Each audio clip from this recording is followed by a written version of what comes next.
знам защо, но винаги съм искал да имам 5 деца. Колко имате сега? 4. Каква хубава случайност. Урежда ви се въпроса. Кандидатствам съвсем основателно за ваш син.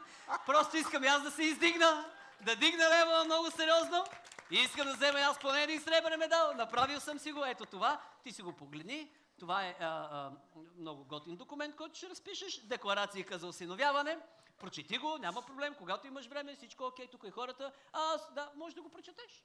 Аз, дългоподписаният Владо Николов, Така, по принцип съм Владимир, в състояние на дълбоко вълнение и леко недоумение, декларирам, че осиновявам лицето Ники Станоев-Николов, ново, с цел постигане на високо спортно и житейско майсторство, характерно и за другите носители на фамилията Николов.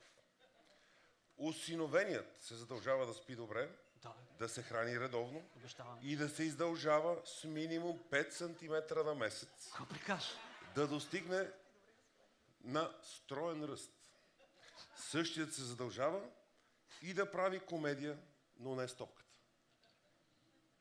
Да се подпиша. Ей!